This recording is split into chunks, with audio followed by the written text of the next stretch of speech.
Muito bom dia, pessoal. Sejam bem-vindos a mais um Acorda Mercado para você começar o seu dia muito bem informado. E ontem o Ibovespa subiu 1,11%, um dia muito bom para as bolsas, assim como foi na segunda-feira, assim como foi 2025 todo, 2026 começando muito bem para quem investe em bolsa. A expectativa é a mesma. A principal notícia foi a de segunda-feira, ali com o PMI industrial dos Estados Unidos vindo abaixo. O que isso reflete? Reflete uma pressão maior no Fed para cortar juros nos Estados Unidos e aí todos são beneficiados. E até no Brasil se espera mais corte de juros, porque se os Estados Unidos corta mais juros, dá espaço para o Brasil cortar mais. E a expectativa de corte no Brasil está para março, só que pode ser um corte maior, não só de 0,25, mas de 0,5. Imagina só, ou seja, um mercado ali mais confiante. Lá nos Estados Unidos, por exemplo, o Bank of America já fala em 2 cortes na taxa de juros dos Estados Unidos. E é isso que a gente vai acompanhar, porque em abril tem mudança do presidente do Federal Reserve e dependendo de quem assumir, e o Trump está olhando muito para isso, vai ser alguém muito focado para cortar juros forte. Tá? E não ser só mais um corte, mas sim 2 cortes. O dólar ele segue uma trajetória importante de queda. Está em 5,37 reais, né? 5,37, 0,66% de queda. O euro caiu 0,77 aos R$ 6,28. Petróleo caiu 0,35, petróleo segue em queda. O ouro caiu 0,34 e o Bitcoin caiu 1,42%. Ou seja, quando a gente olha o cenário do Brasil ali, Selic é 15% e o dólar caindo, é o paraíso do rentista. Então é o paraíso das pessoas que querem investir, não só aqui do brasileiro, mas o gringo, olha para o Brasil e fala, meu Deus, onde eu vou ganhar 15% e o real está segurando ali frente ao dólar? Porque a gente sofre muito, o investidor ele olha muito para cá, o gringo, e fala, beleza, eu vou ganhar 15% lá, só que a minha moeda vai desvalorizar. Então quando eu pegar o meu dinheiro e investir no Brasil ali, a hora que eu pegar esse dinheiro da rentabilidade do Brasil e voltar para a minha moeda, vai ter ali um desconto porque o real se desvalorizou, mas não está sendo o caso. Ou seja, é o paraíso para o gringo ganhar 15% ao ano. 15% é muita coisa. Não existe nenhum lugar do mundo que tenha ali um juros real do nosso tamanho de 10, 11%. Isso está um absurdo. E aí, qual que é a penalidade? Que para o longo prazo o Brasil vai assumindo uma dívida muito alta, com uma taxa muito alta. Porque muita gente está aproveitando até para pré-fixar. E aí é aquele recado para quem tem um cliente investidor, pré-fixa, porque são taxas que eu vi muito lá na época da Dilma, quando estava perto ali do impeachment, o bicho pegando, as taxas muito altas e os investidores aproveitaram para travar a taxa por 5 anos, 6 anos, 7 anos. Não sabemos quando que vai acontecer isso, até porque a Selic, a tendência é cair lá para 12,5%. Então a gente não pode deixar passar oportunidade como essa e ficar se apegando ao CDI de 1% e 10%, porque isso deve durar pouco quando a gente fala de 1 ano, 2 anos, tá? Dow Jones, Estados Unidos, já muito forte também, como eu disse, Dow Jones subiu 0,99, Nasdaq 0,65, S&P 500 0,62 e o Russell 2000 1,31%. E olha só, puxado, Amazon subiu 3,37, Meta subiu 0,25, Netflix subiu 0,53, já as quedas foram Apple forte, Tesla forte, Nvidia. Ou seja, não foram as Big Techs que ajudaram a puxar a bolsa como um todo. Diferente dos últimos anos que as bolsas foram muito puxadas pelas Big Techs, outros anos, 2023 e 2024. 2023 e 2024 as Big Techs puxaram a alta da Nasdaq. 2025 eu já falei aqui para vocês que dessas ações aqui, só Google e Nvidia superaram o S&P 500. Então não foi um ano tão bom assim. Então as techs estão sofrendo um pouco mais. Europa, um dia também de muita alta, o índice do Reino Unido subindo 1,18%, a Alemanha subindo 0,09% e Paris subindo 0,32%. Agora o pregão na Ásia abrindo em queda, o Nikkei caindo 0,33%, Hong Kong caindo 0,52%, já Xangai subindo 0,15% e Coreia do Sul subindo 1,33%.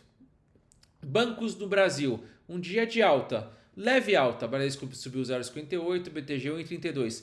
Não uma alta comparada ao que foi na segunda-feira. Na segunda-feira os bancos subiram 3%, 4%. Foi o paraíso. Ontem uma alta muito mais leve. Já lá fora, Nubank caiu 0,42%, XP subiu 0,18%, Inter subiu 1,19%. Aí a gente vê, o Citigroup caiu 0,67%, o restante positivo, Goldman Sachs subiu 0,75%, JP Morgan subiu 0,65% e Morgan Stanley também subiu 0,65%. Maiores altas, Hapvida se recuperando, subindo 8,70. Maior queda, Vivara caindo 3,19. Olha a Petrobras ali que tem uma participação importante no peso do Ibovespa. Teve um dia de queda ajudando a derrubar a bolsa também, ajudando a não deixar a bolsa subir tanto. Porque olha só, a bolsa subiu 1,11% mesmo com Petrobras caindo. Ou seja, porque Vale e outras ações, principalmente os bancos, ali ajudaram a manter em alta a bolsa. DI, taxa de juros subiu no DI. Então o DI 30 subiu 0,11 a 13,20 e o DI 35 subiu a 0,41. O que isso quer dizer? Quer dizer que quando a gente analisa, quando a gente estuda o cenário macroeconômico e aplica na prática, aí complica. É difícil você mensurar, porque quando você fala, pô, Ibovespa subiu, então tá positivo, então os juros vai cair. Em teoria, porque na prática subiu os juros, caiu o dólar. Então o Ibovespa subiu, o dólar caiu. Até aí, beleza. Só que os juros teriam que cair. Então quem tem um fundo pré-fixado para um cliente, um dia de queda. Porque quando os juros sobem, o preço cai, né? Tesouro IPCA, ali 2029 pagando IPCA mais 7,73 e o Tesouro IPCA 2035 pagando IPCA mais 7,42%. E aqui o cenário ali bem estranho quando se fala de Venezuela, o Trump deixando muito claro mesmo que a intenção realmente é olhar para o petróleo, é explorar ali a parte do petróleo, é trazer a parte do petróleo. Ou seja, isso acredito que não era nenhuma novidade. O que a gente vai acompanhar são duas coisas. Primeiro, em relação a como vai se comportar ali os venezuelanos, quem que vai assumir, se é a vice realmente que vai assumir, se ela já estava sabendo. Estão falando que ela estava sabendo do plano, estava sabendo e ajudou a ferrar com o Maduro.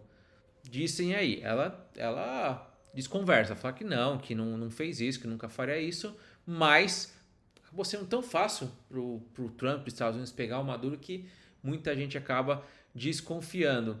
Então a gente vê um cenário ali em relação ao que vai acontecer com a democracia da Venezuela. Do outro lado, o quanto que os Estados Unidos, ou vai se abrir espaço para os Estados Unidos ele poder investir e colocar as máquinas lá para extrair o petróleo, para poder ali usar muito bem esse petróleo, até para ajudar a economia venezuelana. Então, esse discurso aí que vai destoar, que a gente vai concordar, tem gente que vai discordar, que não, ele vai usar só para os Estados Unidos, vai levar tudo para os Estados Unidos. Só que se ele está lá, com as máquinas lá, está gerando emprego lá, trazendo dinheiro para lá, pode ser que tenha parte na Venezuela. Então, porque assim, a gente pode citar vários países que se deram bem pós Estados Unidos entrarem e países que se deram mal pós Estados Unidos entrarem. Então, eu posso defender qualquer tese aqui. Eu posso trazer uma tese que, Coreia do Sul, como que ele foi depois que os Estados Unidos, depois da parceria, etc, etc. Eu posso trazer outro cenário de país onde os Estados Unidos atacou ali, sequestrou, ou pode falar, capturou ali o ditador e depois ficou muito ruim a economia. Enfim, é um achismo, não tem como saber. E aí a gente vai tateando dia a dia para saber como que está sendo esse comportamento a cada fala do Trump, a cada atitude do Maduro. Então, por exemplo, foi revisto ali como que o que o Maduro tinha sido acusado. Então tiraram a parte dele ser membro do cartel. Então tá estranha essa conversa, por isso que não tem como saber e é só acompanhar mesmo e dando ali os palpites dia a dia, né? Isso aqui pode ser isso, pode ser aquilo. Então a gente vai acompanhando. E importante será a balança comercial 2025, o superávit de 68,3 bilhões de dólares é o pior resultado em 3 anos, uma queda de 24,5% em relação a 2024. Foi o resultado impactado pelo tarifaço de Donald Trump.